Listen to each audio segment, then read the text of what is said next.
los hombres de nuestro tiempo que estamos carentes de ideales y enfermos de sentido. Pienso que estas afirmaciones tienen parte de verdad, pero gracias a Dios todavía nos encontramos personas idealistas, capaces de construir proyectos culturales y de trascendencia histórica.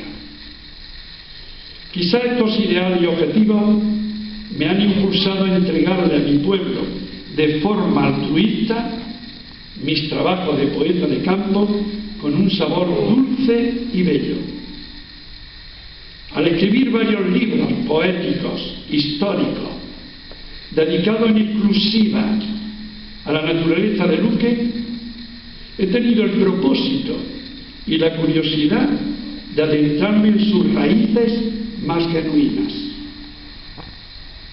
Concretamente en este libro, que hoy se hace público entre nosotros, Luque, un parque natural, he puesto en él muchos años de trabajo y búsqueda en nuestro territorio, al que considero bello, sugestivo y valioso.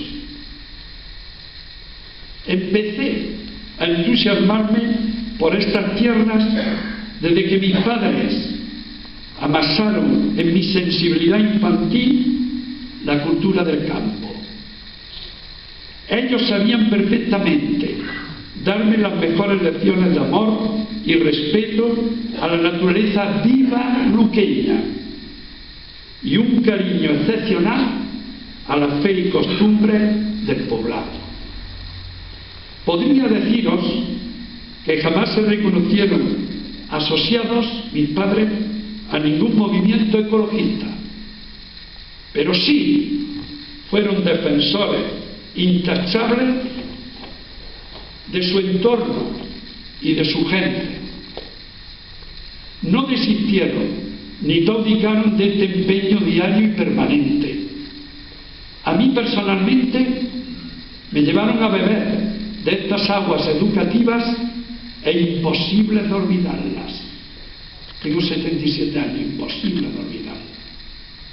Estando ya en el seminario, fue mi profesor de arqueología cristiana quien me documentó de forma intelectual de ciertos hallazgos históricos.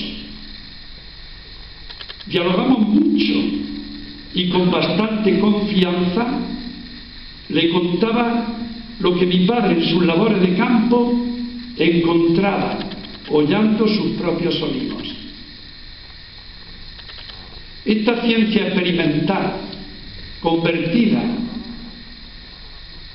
en los labradores, el laboratorio histórico, fue para mí una puerta abierta de investigación y de curiosidad por estudiar lo que fue para mis antepasados luqueños su hábitat normal y estable. Empecé con paciencia y tiempo a recopilar datos y objetos. Desde mi libro Luque, inspirador de poemas, me atreví a señalar de forma imaginaria quiénes eran y cómo vivían los habitantes de Madel Alto, con su parentesco ibero-romano. Empecé a estudiarlo, investigarlo. Mis datos de trozos de cerámicas ubicadas en este asentamiento a la sombra de la Sierra Alcaide eran indiscutibles y de una autenticidad total. Ante esta evidente realidad pensé que estos habitantes habían dejado sus ajuares en sus propias tumbas. Era su costumbre. Igual que los iberos utilizaban la incineración, dejando sus propias cenizas en pequeñas urnas de cerámica pintadas en color ocre, los cristianos de la época romana pasaban a la inhumación colocando en la tumba algún objeto de recuerdo bautismal. Este proceder cristiano romano estoy hablando de cerca de 2000 años, presente en los primeros siglos del cristianismo, se encuentra ya en los cementerios, en primer lugar de las catacumbas romanas, como sabemos. ¿Quién no ha visto en los libros de arte los símbolos de los primeros cristianos al ser enterrados? Se iniciaron con signos tan simples como un pez o como una cruz en aspa. Y aquí está mi investigación. Estos estudios me han aproximado a pensar que en los asentamientos de Nadel, de época romana visigoda, hace 1000 y pico de años, hoy por 1700, 1800 años, sus habitantes campesinos también procedían con las costumbres cristianas, enterrándose con el signo de la cruz en aspa, propia de los primeros siglos del cristianismo. Este dato me lo ha confirmado una jarrita de barro blanco sin pintar, hallada dentro de una tumba, ubicada en este sitio de Nadel.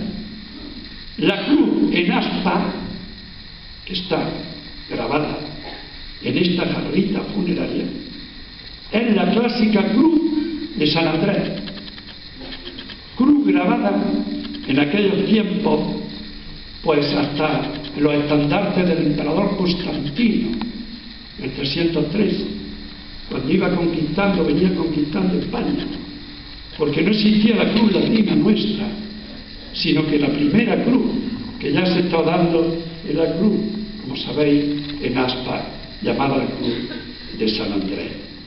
Y esta está en nuestra posesión. Y esta la tienen realmente ya los luqueños. Si hoy aparecen las cruces latinas en los sepulcros cristianos, también los primeros cristianos de Luque dejaron su creencia en estos humildes ajuares colocados dentro de la misma tumba, junto al cuerpo del ser querido. Estos enterramientos quedan protegidos por su solidez arquitectónica, compuesta por grandes losas de piedra caliza, de forma rectangular, donde descansaban de forma colectiva los restos de los familiares difuntos, algo parecido a lo que hoy también hacemos en nuestras tumbas familiares, donde me encontraré a mí también, en la familia y en mi pueblo. Por su extraordinaria importancia histórica y por ser yo mismo el fiel testigo de este hallazgo, lo doy a nuestro Museo Municipal, donándolo al excelentísimo Ayuntamiento de Luque, con el fin de enriquecer nuestro patrimonio cultural luqueño. He querido que mi libro, Luque, un parque natural, sea el documento testimonial y fuente de referencia para futuras publicaciones en temas relacionados con nuestros antepasados. Y ojalá nos entusiasme a paisanos y forasteros de la belleza de nuestras tierras luqueñas y de nuestra grandeza de civilización. En estos trabajos poéticos, históricos, digo poéticos, pero también digo históricos, porque tienen historia, no solamente poesía, sino que esta historia he querido enmarcarla dentro de un cuadro de poesía. Como me decía, yo voy a recordar, y fue la definición que me agradó de mi paisano y querido Antonio López Ontiveros, cuando me presentó el libro, inspirador de poemas, y decía: Santiago es un poeta del campo, y él era un científico del campo. Son muchos los méritos y tesoros acumulados en nuestra naturaleza y nuestra historia inmemorial para ofrecer toda clase de emociones y sobre todo el honor de pilotar culturas milenarias. Lo he dicho con un poco de énfasis, si queréis, para que sepamos que estamos tocando y disfrutando tierras milenarias, donde ha habido muchas civilizaciones y las estamos conservando, que no es fácil, y más en estos tiempos. A mí me queda la satisfacción de aportar una lucecita, si queréis pequeña, en este largo camino de búsqueda y encuentros ancestrales y arqueológicos. Nunca mejor que en el año de mis bodas de oro sacerdotales, gracias, sé que habéis rezado, para alguien, hasta mi libro Poética Espiritual desde la terraza, que se lo entregué en primer lugar el día 28 de febrero, cuando cumplía la boda de oro a mis feligreses, como un regalo, y también pude alargar, porque se han agotado, unos pocos que andan por ahí por vuestras casas, y perdonad si alguien no lo tiene, pero ya está agotado. Lo que sí es verdad, que quise tener el detalle en mis bodas de oro en Córdoba para mis feligreses, los primeros, y mi pueblo por supuesto lo tenía presente. Eso también que lo escribí desde una terraza. Esto lo he escrito desde los campos de Nazaret, y desde la Mochita, y desde los Batejos, y desde todos los... En fin, ¿qué voy a decir? Si estos son doctores. Cuando celebré el 28 de febrero la misa de acción de gracia en mi parroquia de San Rafael, pensé que mis 50 años de sacerdote, vivido en misión, no para ser beato, sino en misión para los demás, y perdonad que lo diga así porque lo repetiré 1000 veces. Más repiten Coca-Cola, perdonad que lo diga así, más lo repiten Coca-Cola. Y si algunas veces decimos que no queremos ser desde la fe beaticos, y entre comillas, pues vamos a decirlo 1000 veces, porque es más importante que la Coca-Cola. Perdonad que diga esto un paréntesis, pero también porque me conocéis a fondo. Bueno, pues termino. Pensé que mis 50 años de sacerdote he vivido en misión para los demás, nada más, con fidelidad a Jesús de Nazaret. Yo sirvo a Jesús y punto. Si otros sirven a otros, les respeto y amigo, como alguien lo decía. Y lo decía el vicerrector, aunque él como amigo, pero también ahora mismo representa a toda la Universidad de Córdoba, vicerrector de toda la universidad, y además me decía en el coche cuando venimos charlando, en el autobús, pues que representa a todas las universidades también de Andalucía, para algunos temas suyos de personal. Tenía que ofrecerle a mi parroquia, a mi pueblo natal, mi entusiasmo sacerdotal. Y mi pertenencia en su realidad material a Luque. Puse gratuitamente, aunque vosotros, el ayuntamiento, habéis sido todavía más gratuito que yo, porque os habéis adelantado a publicar lo que yo he venido a dar. Siempre lo dije y lo seguiré diciendo. Cuando me necesiten vengo a dar, a pedir nunca. Recibir todo, pero a pedirle no le pediré nada. Si el otro día, aprovecho aquí para decirlo, me dieron la sorpresa cuando despedí a mi hermano, que pusieron un azulejito arriba, mira qué chiquito, pero qué grande. El agricultor de Santiago Benajiménez, el agricultor más pequeño de Luque, pero el que más aceite ha vendido. Pero no porque sea comerciante, sino porque habéis convertido en Aisná, el pueblo de Luque, con su cultura de aceite, de hace 20 años lo convertisteis en cultura. No porque hayamos puesto una tienda o yo he puesto un negocio, sino porque verdaderamente hicimos hace 20 años una apuesta para decir que teníamos realmente una riqueza para poder vivir, pero una riqueza de calidad, que yo lo digo y no me duele la lengua, la mejor. Y les agradezco que hayan puesto el detallito, no por nada, sino por lo que significa, más pequeño, sí que lo soy. Mi padre me dejó aquí poquito de tierra para poder estar con derecho propio en la cooperativa. Esto no tengo escrito, pero mira, a mí me conocéis que me suelto de mano cuando llega la ocasión y el espíritu me invento. Bien.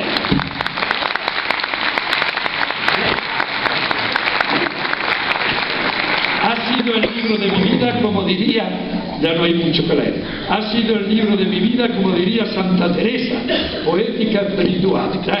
Pues también que el cura que tiene su poesía y espiritual.